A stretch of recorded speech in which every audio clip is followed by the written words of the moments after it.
Happy Sabbath once again. And this morning I'd like to share a study on hospitality. And I entitled the study as Hospitality, a Trademark of the Christian.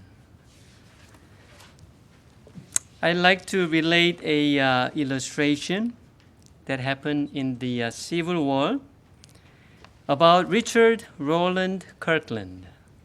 You might have heard about his story. I'd like to relate to you. This painting is done by Nathan Green about this event. Richard Kirkland, known as the Angel of Mary's Heights, was a Confederate soldier during the American Civil War, noted for his bravery and the story of humanitarian actions during the Battle of Fredericksburg. On December 13, 1862, Kirkland's unit had formed at the stone wall at the base of Mary's Heights, near Fredericksburg, Virginia. In the action that followed, he and his unit inflicted heavy casualties on the Union attackers. On the night of December 13, walking wounded made their way to the field hospital, while those who were disabled were forced to remain in the battlefield. The morning of December 14 revealed that over 8,000 Union soldiers had been shot in front of the stone wall at the Mary's Heights. Many of those remaining on the battlefield were still alive, but suffering terribly from their wounds and the lack of water. Soldiers from both sides were forced to listen to the painful cries of the wounded for hours, with neither side daring to venture out for fear of being shot by the enemy. At some point during the day, Kirkland allegedly approached the Confederate Brigadier General Joseph Kershaw, informed him that he wished to help the wounded Union soldiers. By Kershaw's own account, at first he denied the request, but later he relented. However, when Kirkland asked if he could show a white handkerchief, General Kershaw stated that he could not do that. Kirkland responded, "All right, sir, I'll take my chances." Kirkland gathered all the canteens he could carry, filled them with water, then ventured out onto the battlefield. He ventured back and forth several times, giving the wounded Union soldiers water, warm clothing, and blankets. Soldiers from both the Union and Confederate armies watched as he performed his task, but no one fired a shot. General Kershaw later stated that he observed Kirkland for more than an hour and a half. At first, it was thought that the Union would open fire, which would result in the Confederacy returning fire, resulting in Kirkland being caught in the crossfire. However, within a very short time, it became obvious to both sides as to what Kirkland was doing, and according to the Kershaw, cries for water erupted all over the battlefield from wounded soldiers. Kirkland did not stop until he had helped every wounded soldier, Confederate and Federal, on the Confederate end of the battlefield. Sergeant Kirkland's action remains a legend in Fredericksburg to this day. If you go there, there is a state park, and there's a beautiful sculpture of him helping Union soldier. And this is just how one man's heart is touched with compassion. What can be done even in the thick of a battle. And I'm sure God wants us to reflect this compassion towards one another. And I wanted to share with you some thoughts on this and how can this. Compassion and hospitality become a trademark. It becomes identification as a Christian. We don't have to be an Adventist. We don't have to be a reformer. As a Christian, that we must think of this. The word hospitality in Greek terms, it's combined with the two words. It's a phileo, xenos. The first word, phileo, is a very well-known word of one of the several words meaning the love in English, but in Greek there are several words that reflect. And this phileo is about brotherly love, to love like a brother. And what is this second word? Xenos. This is actually means a stranger or immigrant. So what's the hospitality? The showing love, brotherly love towards stranger is hospitality. Hospitality is not really meaning to call friends and relatives into our homes. And don't misunderstand me. I'm not presenting this topic because you didn't invite me to your home. But the whole focus is how can we show the love of Christ that we received to share to whom? Strangers. Perhaps unwanted and unexpected, right? In Matthew chapter 25, verse 31 through 46, Christ is giving a few illustrations. I'm meaning Matthew 24, 5, 6. Especially 25, Christ is giving last appeal before he went to Golgotha, right?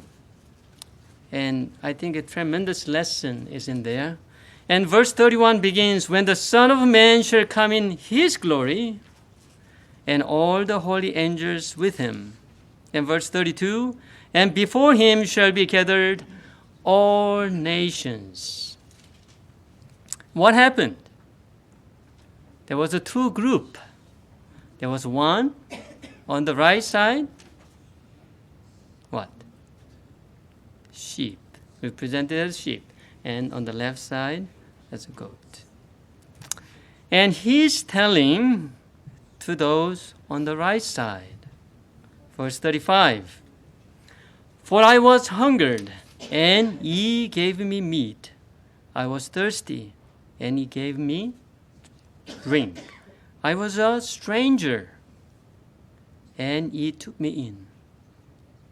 I was naked, and ye clothed me. I was sick, and he visited me. I was in prison, and he came unto me. Then shall the righteous answer him, saying, Lord, when saw we thee in hungered, or fed thee, or thirsty, and gave thee drink? When saw we thee a stranger, and took thee in, or thirsty, and gave thee drink? When saw we thee a stranger, or when saw we thee sick or in prison, and came unto thee? And the king shall answer and say unto them, Verily I say unto you, inasmuch as ye have done it unto one of the least of these my brethren, ye have done it unto me. Of course, when we knew Christ was stranger, we would definitely open our doors, right? But he says, who were our master or our dear Savior? Represented here, a stranger. He says one of the least. One of the least. Do you think God is hospitable? How do we know? If you look at Psalm 23, the Lord is my shepherd, and I shall not want. And verse 5 says, Thou preparest a table before me in the presence of mine enemies. Who is preparing a table? Can you imagine? God is setting a table before us. And how about Christ? It's much easier to relate, right? Is Christ hospitable? Was he hospitable? Yeah. Why did he give them the food? He realized after a whole day of listening his sermons, most of the people didn't have ability to bring food with them. And when they were searching, they didn't find much, didn't they?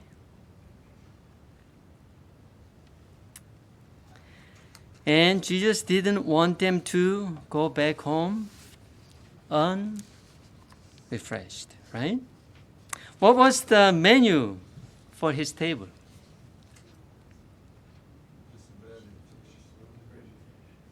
Why just the bread and fish? That's all they had. Do you think Jesus couldn't set the table better than that one? He's almighty. He's a creator. He's the owner of everything. He could have set beautiful banquet, even to thousands, right? He fed the Israelites, 2 million people, for 40 years, every day. But I think the simple table Christ set gives us a lot of lessons.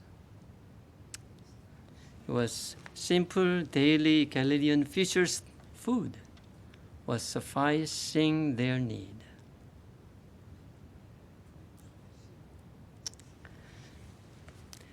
How about God's people? Were they hospitable? Or are they hospitable?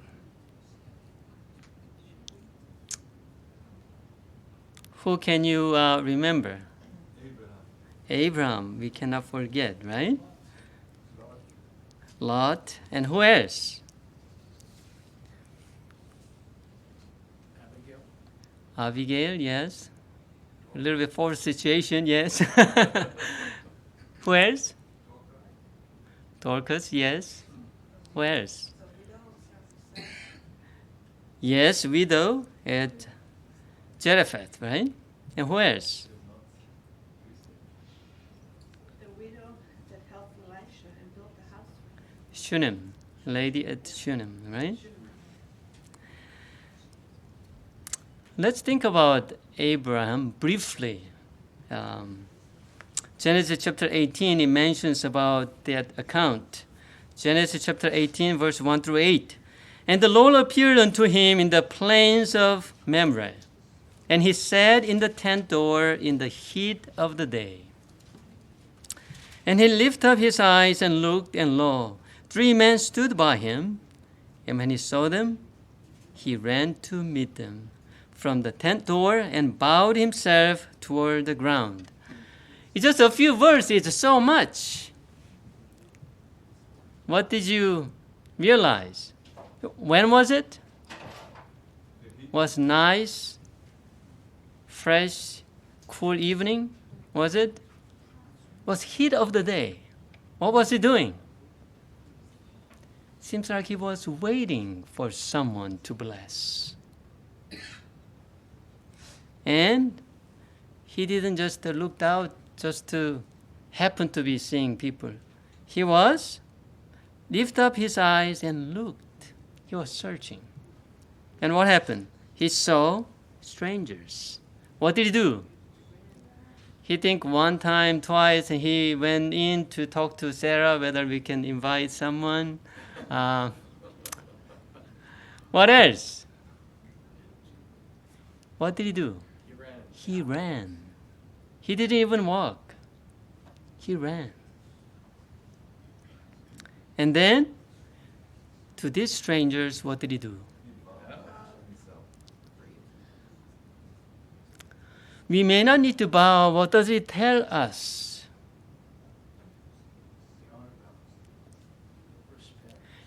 They were not even believers. They were strangers.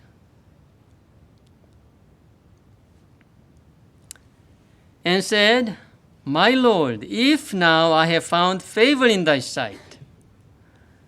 Seems like opposite, isn't it? He's about to bless them, but he's asking favor from them that he could be allowed to be a blessing. It's very strange to our society, right? But this is a Christian culture. Pass not away, I pray thee. In the Bible, different occasions when the hospitality is extended, this is always kind of mentioned there. They didn't reluctantly do it, or they were just consenting to do it, but they were eager to do it. They were praying. So rest of the story that we knew how he was able to entertain these strangers. All he could. And only 3 people came. What did he get? Did he get the leftover from his breakfast? Actually, he got fatted cow, right? Calf, it says. Yeah, tender. The best. How much they can eat? Why he had to? I mean, isn't it the goat is good enough or lamb? Why is it? Give the best.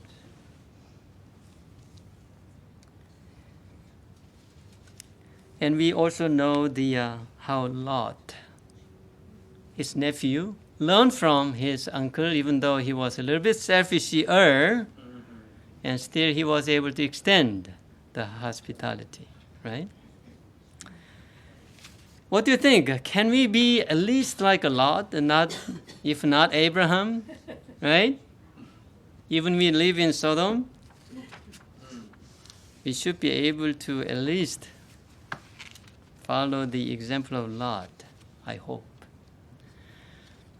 But this is a great lesson for me, and it is always a struggle when we see people in need. Why are we struggling?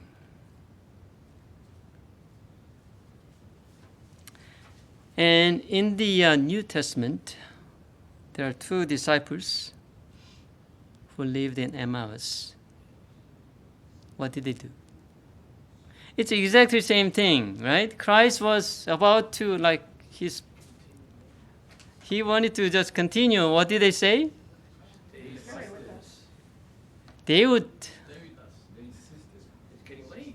Yeah, I mean, okay, you offer once, and if it doesn't take, okay, it's good. I offer anyway, so There you go. I did my duty. No, insisted until he consented it. Then they were able to see Christ.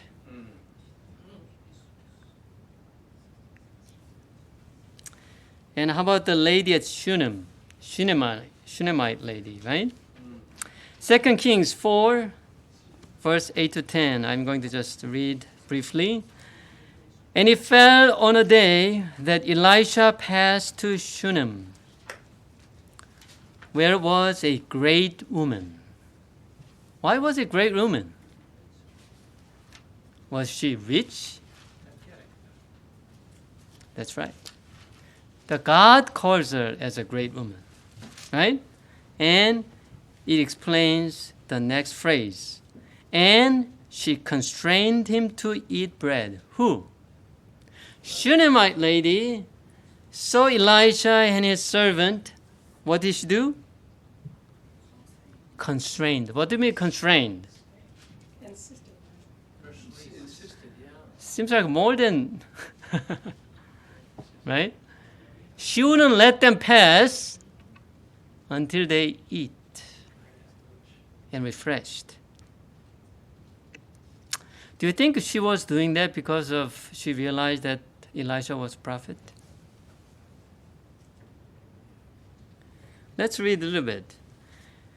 And so it was that as often as he passed by, he turned in thither to eat bread. And she said unto her husband, after so many visits, and she said to her husband, behold, now I perceive that this is an holy man of God. Not because of she recognized it was Elisha, the prophet, that she invited. No. After so many visits, I said, no, this is not an ordinary man. He is a man of God. We should do something more, not just for bread and water, that she prepared a special room, construction. Never mind to allow someone to come into your extra bedroom, never being used, right?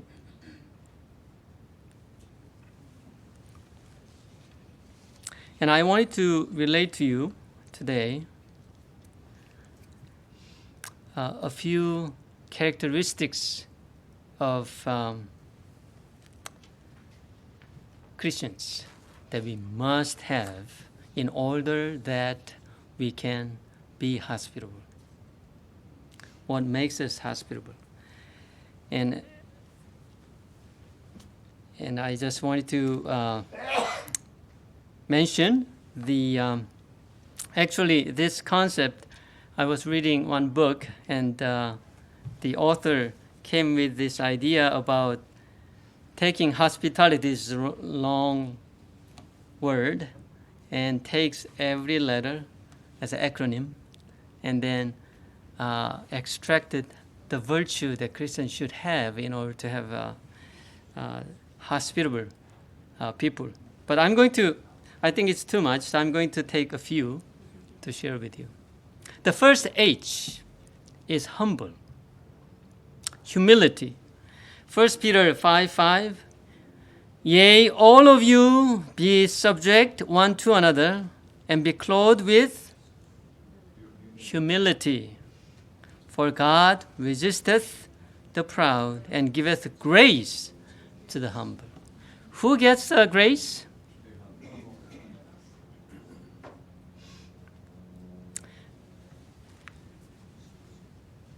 And one of the Beatitudes in Matthew chapter 5, it says, blessed are the poor in spirit. What does it mean, poor in spirit?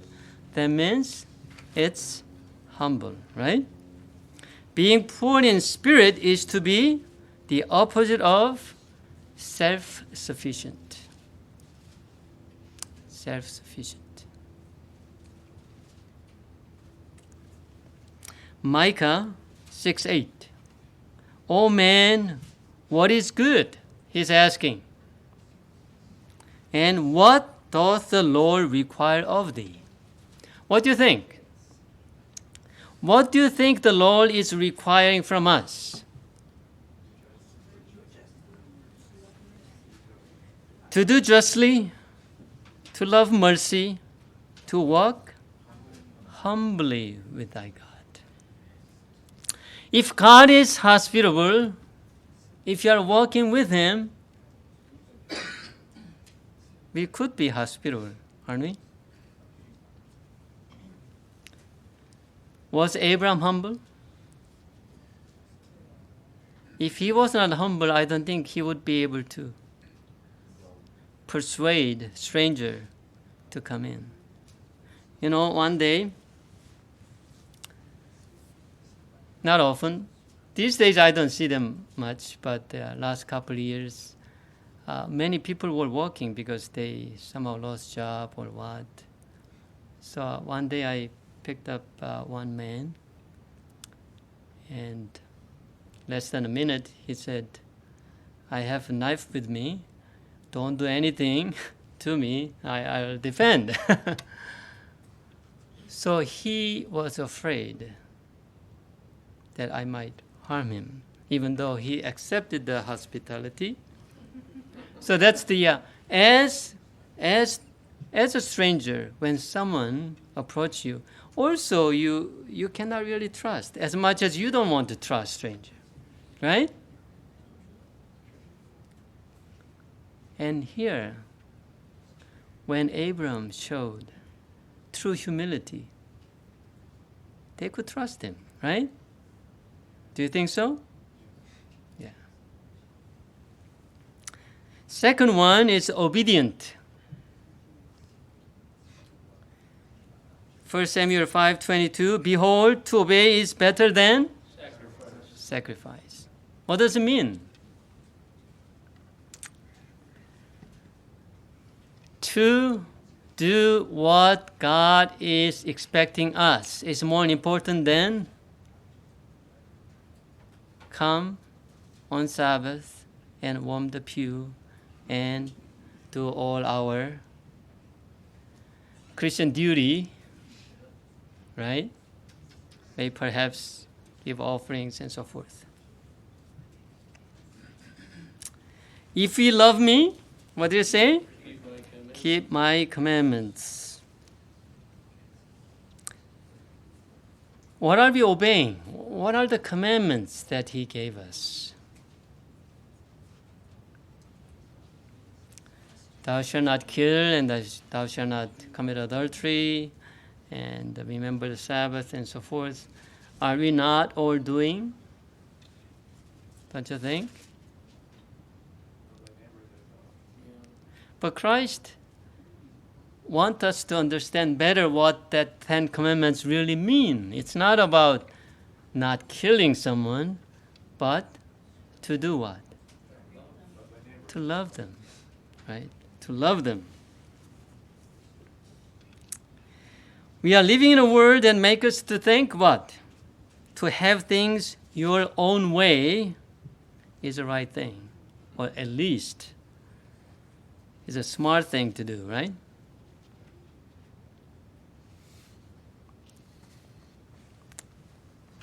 The keeping his commandments is following or responding to his instructions, and that includes hospitality. But the attitude, our attitude is utmost important in our hospitality. 1 Peter 4:9, use hospitality one to another without grudging. Can we be hospitable and yet grudging? And maybe you might have experienced that you were invited to someone's home or party or whatever, but still you feel like you were not really welcomed. Why do we feel that? It's probably true. It's perhaps the invitation was extended, but not really from the heart, right? Just out of duty. And I'm sure we can do some good things, and still our heart is not really open, right? Especially those unwanted guests. Colossians 3:23. And whatsoever you do, do it heartily, as to the Lord, and not unto man. Luke 6:38. Give, and it shall be given unto you. How much? Good measure, pressed down and shaken together, and running over. Shall man give into his bosom? For with the same measure that ye meet withal, it shall be measured to you again.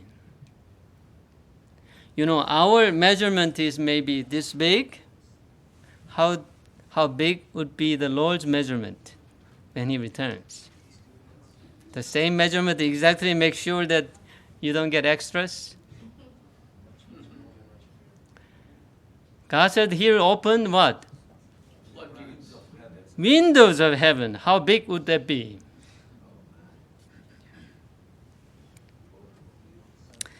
And how about expenses? When we extend the hospitality, not always it's, right? There's something. So Adventist Home 450, it says, Christ keeps an account. Who keeps an account? Of every expense incurred in entertaining for His sake. He supplies all that is necessary for this work. We don't need to worry about it. He supplies. Those who, for Christ's sake, entertain their brethren, doing their best to make the visit profitable, both to their guests and to themselves, are recorded in heaven as worthy of special blessings. Do you like blessings? And how about special blessings? If you are missing special blessings somehow in your life or recently, you think about. Think about. Don't worry about your bank account. Just think about. Because God said, I will supply you and I'll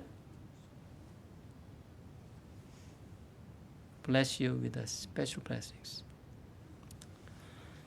Not to receive blessing only, right?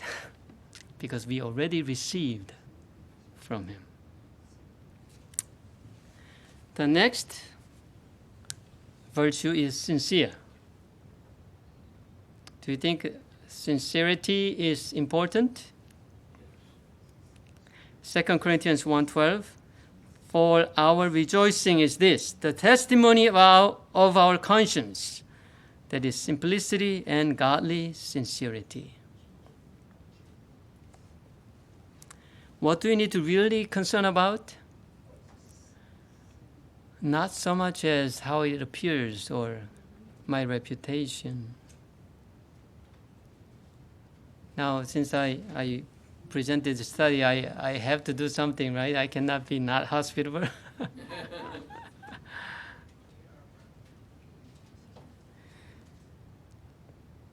But it must be a testimony of our conscience. And godly sincerity has to be. In olden days, they make pottery, right? And they said in order to make sure that the pot that you are buying is good, they do the sun test, they say. So when you lift the pottery and look against the sun, when the strong light comes through the pot, and you can see whether there is thinner layer anywhere. Because usually when the pot is not well made and somewhere thin, then they will varnish it, the painting or the final finish, they fill it up, and so from outside it looks okay, but it's fragile inside. So we can be beautiful pot, right? But inside it's not, right? What happens? When God lifts and look at through the sun, what happens? We don't want to be rejected, right? We don't want to be rejected. Before extending the invitation, we need to stay on our knees until it can be communicated clearly that I am sincere. Otherwise, it may not be a blessing to both host and the guests. Next letter is P, prayerful. Why do you need to pray? I'm just already doing God's work.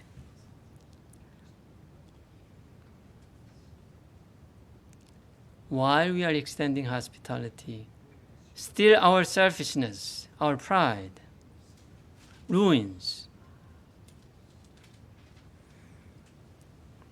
Am I sincere? Is it for my glory or His glory?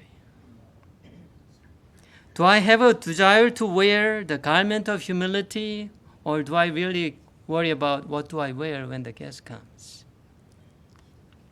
It is interesting though, most of the times that we worry so much and prepare so much, it's not that what God really values. When you are extending hospitality, those who are least, those are strangers, those are poor, you don't need to worry about so much, right? You don't feel much pressure, just you can give just simple things and you don't feel like you are doing enough already, so you don't worry much. But when you want to show and impress others, what do?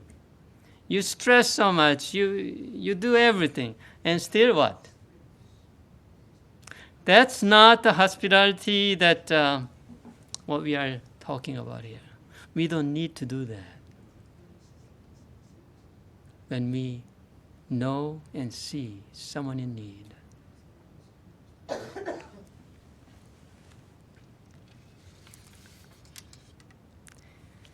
Let me just touch upon one more virtue, trustworthy. Proverbs 31, 10 and 11. Who can find a virtuous woman? For her price is far above rubies. Because the heart of her husband doth safely trust in her. If a husband can trust, I'm sure many others can trust, right? I'd like to mention a woman in the Old Testament, New Testament, who became the mother of John the Baptist. It's mentioned in Luke chapter 1. Her name was Elizabeth. Why Elizabeth?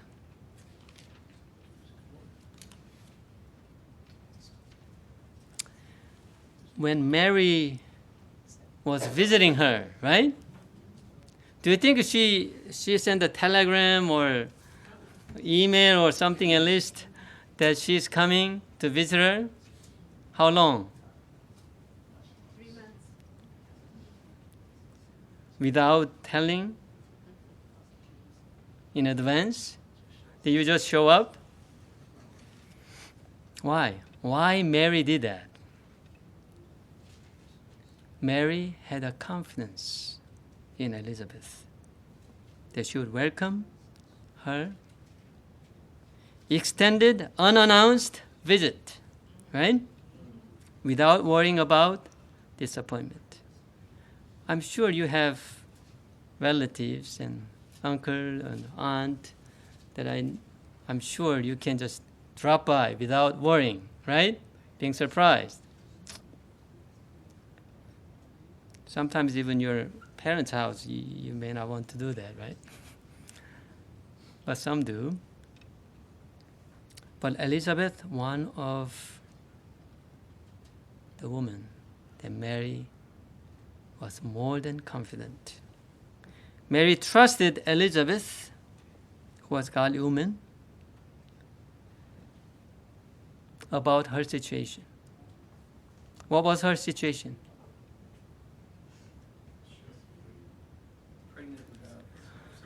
Yeah, it was a very difficult situation for her. And now Mary is going to visit Elizabeth to find comfort and encouragement. Because she knew Elizabeth was a godly woman that would understand her. Elizabeth was a clean vessel that Holy Spirit could use to affirm Lord's work in Mary's life.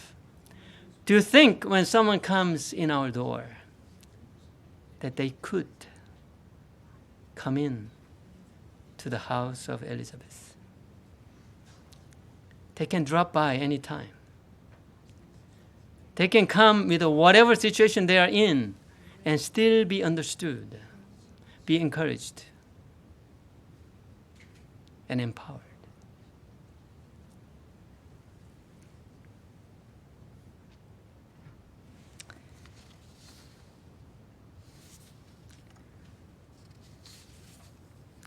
I think the other part I should continue some other time.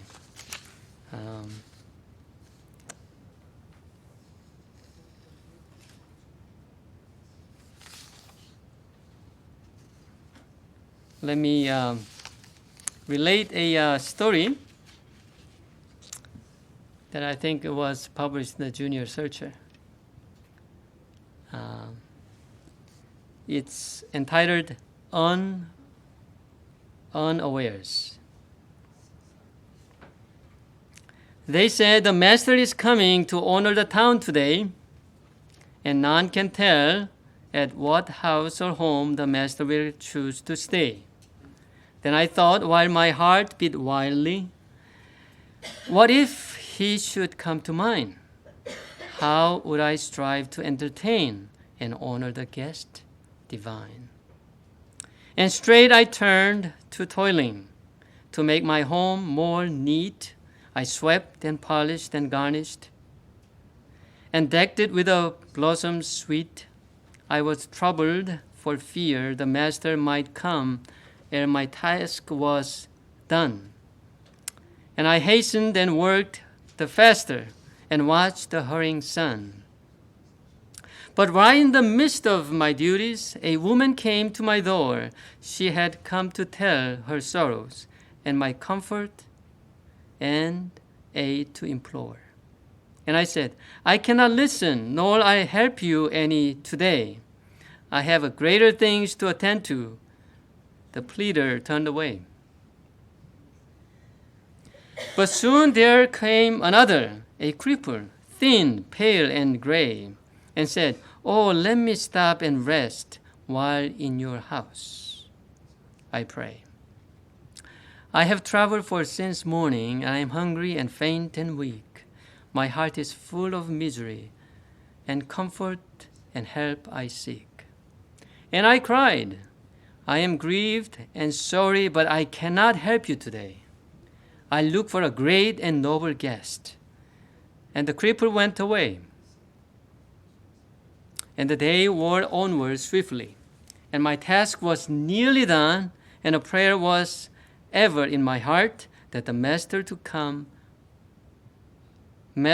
to me might come. And I thought I would spring to meet him and serve him with the utmost care, when a little child stood near me, with a face so sweet and fair, sweet, but with the marks of teardrops, and his clothes were tattered and old. A finger was bruised and bleeding, and his little bare feet were cold. And I said, I am sorry for you. You are sorely in need of care, but I cannot stop to give it. You must hasten otherwhere. And at the words, a shadow swept over his blue-veined brow. Someone will feed and clothe you, dear, but I am too